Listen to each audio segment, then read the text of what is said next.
Welcome to the Halawa Fantasy Football League recap. We are deep into the season. Playoffs is coming up soon. Back by popular demand is the drink cam. Plus there's a bonus Milo cam. Let's keep it short today.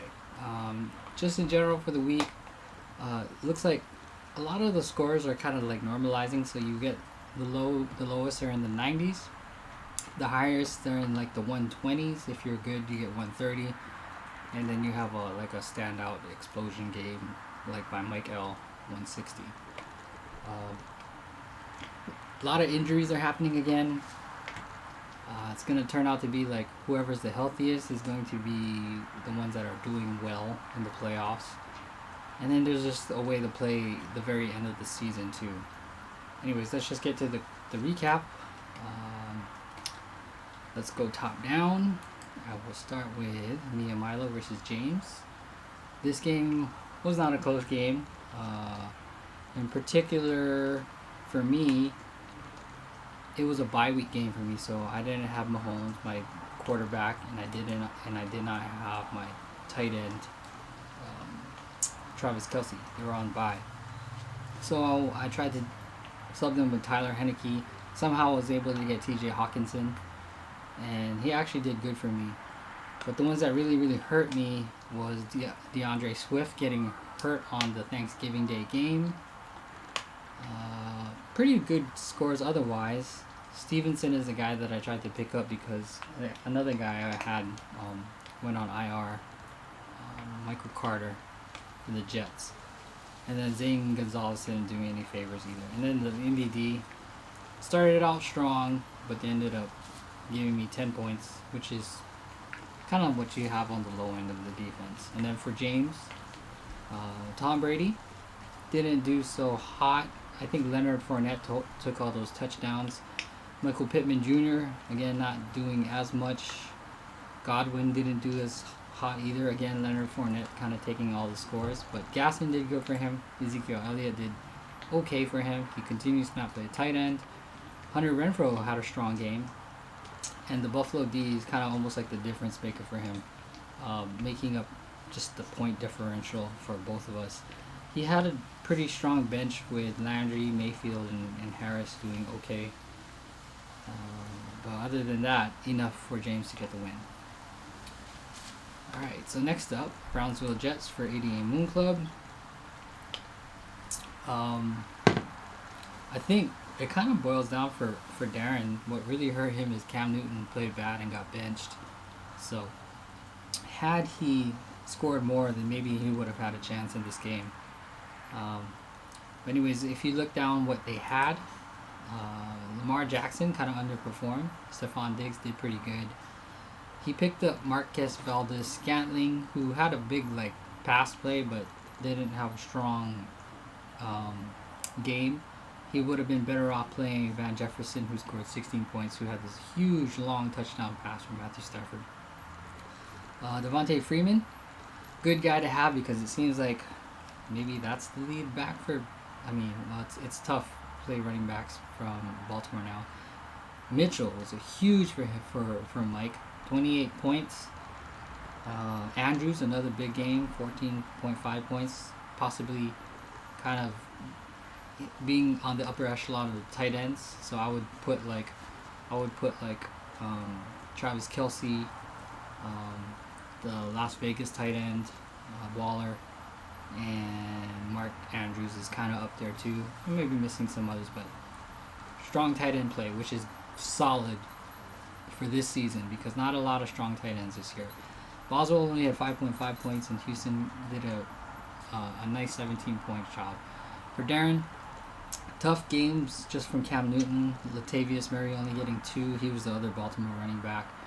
And Maher not even giving him any points as a kicker. And then his Los Angeles Rams, which would generally get him good scores, but only down 6. Hillard was a huge pickup for Darren. He picked him up late in the week, right before the game started, and that might have helped a lot. Actually, let's see.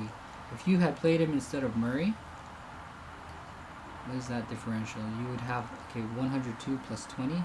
Well, not enough to get the win, but it would have been a lot closer. And maybe if you chose a better kicker, then Darren could have stayed alive. Yeah. Well, I'm going to talk about like the records after this, but we'll touch on it later. Okay, next up, Richie versus Gary. This was a close game down to the wire. It came down to Gibson playing Monday night, Washington running back, who had a huge game, 23 points. Could have possibly taken the lead with that last touchdown attempt. Like, he ended up throwing it to Logan Thomas, Henneke did, but had somehow that ball went to Gibson, then that would have gave Richie the win, I think. Is that enough? Maybe not. It would have got him 6 points. Oh, well, yeah. Still far, but, I mean, he wouldn't have needed a lot more from him. Very painful loss for Richie. Once again, losing McCaffrey, but this time for good. Robbie Anderson not doing so good, only 2 points. Jerry Jeudy, who's a really good, talented player, but only has 3.5 points. So it's just been a tough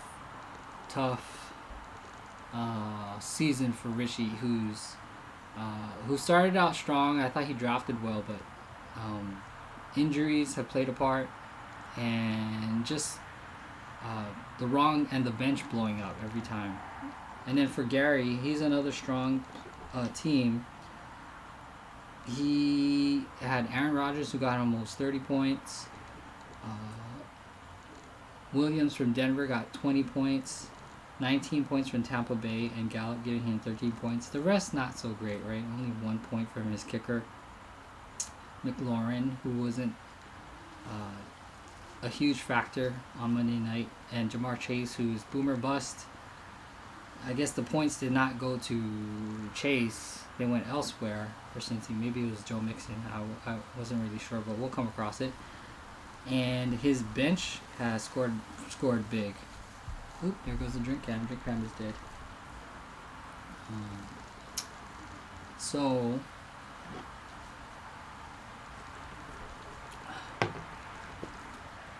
Matthew Stafford, he couldn't play, but he played the right quarterback in this case. Odell Beckham had a huge game, so that would have helped too. But so Gary has a pretty solid team going forward, but it looks like it'll be a matter of playing the right guys. Yeah, so Gary is still in the playoff hunt. Next up, Morgan versus Bradley. So this is kind of an upset of sorts. Actually, Morgan is kind of on a roll. Bradley was the hottest team, but maybe he was due for a letdown, and it happened. Just like if you look at Brad's stats, Najee Harris is a guy you expect way more from. He only got 6. Ty Johnson, took a gamble on him as a running back because, Michael Carter is gone, so it's either Ty Johnson or the other guy. But he only got 4 points. Kyle Pitts, a tight end. Again, tight ends are rough. Deontay Johnson is pretty solid, 14. Suckup is pretty good for a kicker, 8 points. And the Dallas D is pretty strong. But Morgan was solid with New England defense carrying him with 24 points. Jonathan Taylor only had 19.3 points, but you take that. And then Eckler was actually his best back. He has the best 1-2 punch at the running back, so maybe it's a chance for Morgan to rally at the end to try to snag a last playoff spot. But he's in a good position. Mac Jones gave him 24 points. That would have helped instead of playing Tunga Viola. But they're different, right? So either with Tunga Viola, he's a running threat, so he can run a touchdown. But right now, it seems like New England is rolling as a team. So you maybe want to try the hot hand in that case.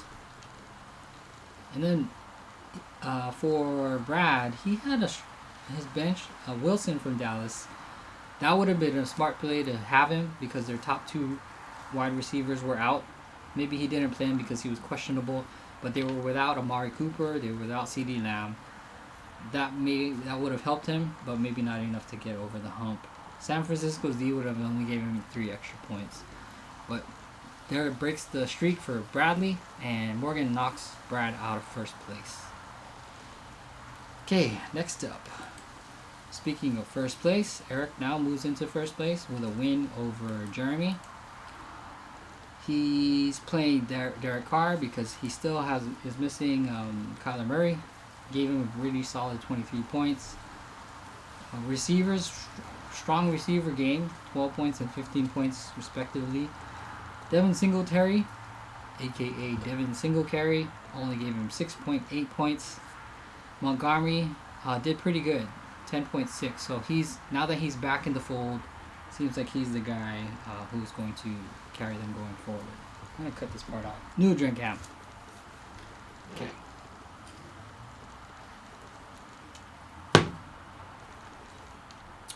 Alright, so again, bad tight end play from Fant 2.7. Eric told me he was trying to get Hawkinson. And technically Eric should have gotten him before me. But it might have been a mishap because it didn't even say that he missed the claim or that. Yeah, it was weird. Technically Eric should have gotten Hawkinson. Waddle, huge game, 24.48 points. Bass, the kicker, pretty okay, 7.9, and a strong Baltimore defense, 22. So he capitalized on and pulling them up. Aaron Jones only got 3.3 points. And Kareem Hunt got 2.7 points. Oh, so look at that. So at least these guys are slowly getting healthier. So maybe Eric is in position to make a strong run for the title at the end because these guys are actually starting getting healthy now. And then for Jeremy, strong game from Dak Prescott, 28.6. Justin Jefferson, kind of not as good as what you expect of a wide receiver of his caliber. Tyler Boyd, only 2.3. A.J. Dillon actually outperforming Aaron Jones as the running back. How did he get points? Was he hurt or something? I don't even understand. I don't understand that. Robinson has been a solid running back. And I haven't, we don't pay attention to Jacksonville, but Robinson has been a solid feature back for Jacksonville. Tyler Higbee, 0.8 points. Davis, only 6.1.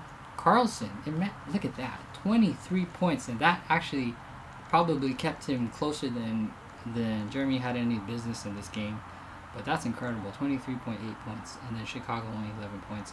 Joe Burrow had 19 points. There's no business playing him. Jared Cook would have been the better tight end to play. But not enough. Eric wins. Eric moves into first place. And then the last game, we have a new team name. Aaron renamed his team as the Whipping Boy. And Mike had the highest score for the week at 164.9. As far as Aaron goes, Russell Wilson actually salvaged this game, getting that 21 points by throwing that very last touchdown pass on Monday night. But I don't know. They've been looking bad. Seattle has lost, and they're not looking like a good team this year. So Cousins may be the guy, even though he scored more. Even though Russell Wilson scored more. But I kind of like Cousins' weapons better at this point. But who knows? But it's going to be rough for Aaron going forward because he lost here. Evans only got 3.1. Again, I think that was Fournette's day. Metcalf only 1.8. Tying that to Russell Wilson. Really rough. Saquon Barkley only 8.6. Joe Mixon, I think, again, he was the guy who carried Aaron, giving him this huge score, and also Pollard 20.96 and Schultz 14. Look at these scores; these are incredible. 15 by Tucker and 16 by Philadelphia. But this is the theme for Aaron, and I feel really bad for Aaron because he plays well. Look at this, 134.44 points. That would have beat everybody else in the league. Everybody. Aaron would have won. but he had to play Mike, who has 164.9 points. So it was a matchup thing this year for Aaron. So that's the breaks for Aaron. It's a rough one.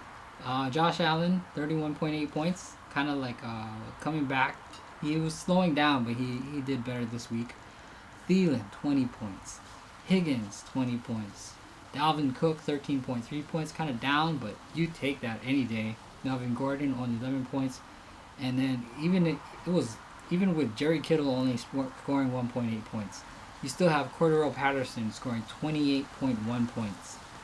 Nick Foles scoring 23.8 points. And then the New Orleans D with 14 points on top. And you played it all right. Actually, let's see. Before I say that, no, you didn't, Mike. You didn't play it all right. You should have started Gesicki over Kittle. Then you would have played it right. So that's not an A+ game. Sorry, Mike. Too bad. Anyways, that's the weekly recap. I think the only other thing I wanted to kind of cover was we want to look at the standings once again.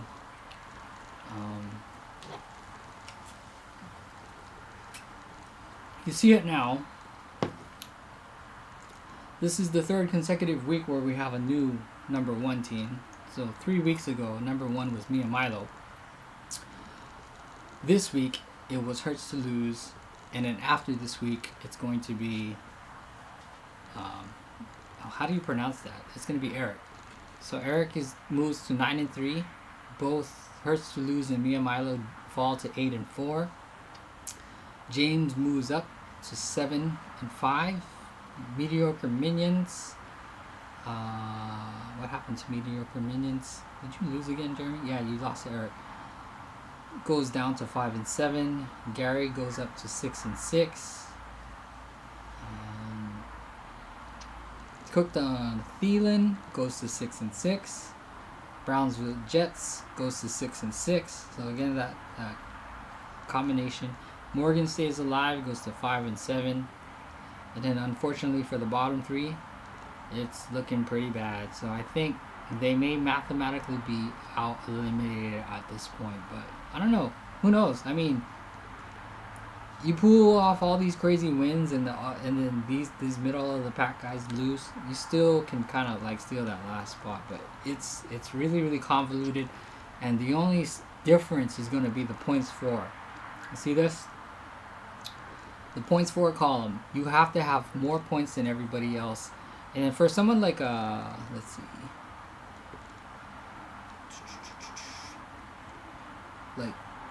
like Morgan and Aaron and even Richie,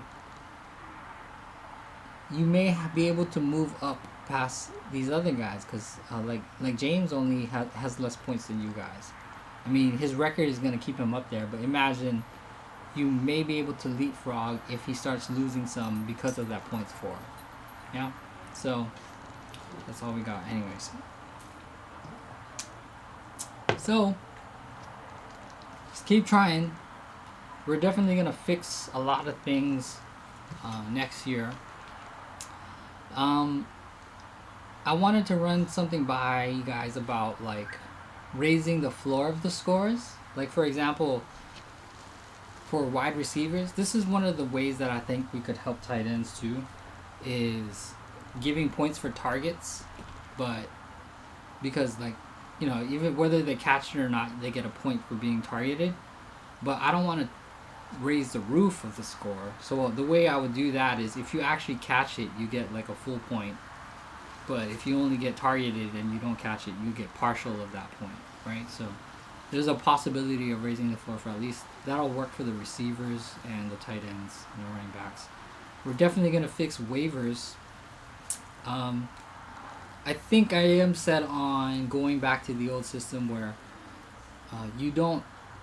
where the waiver, once you get a guy on waivers, you get reset to the bottom. That way it's a little bit more fair to the other guys who are trying to get involved. I mean, it really did help like the bottom end this year, but sometimes like you may be doing so well for all season, but as soon as you get a bunch of guys that are all injured and then you try to get to the waiver wires, your record is too good for you to get any guys, right? So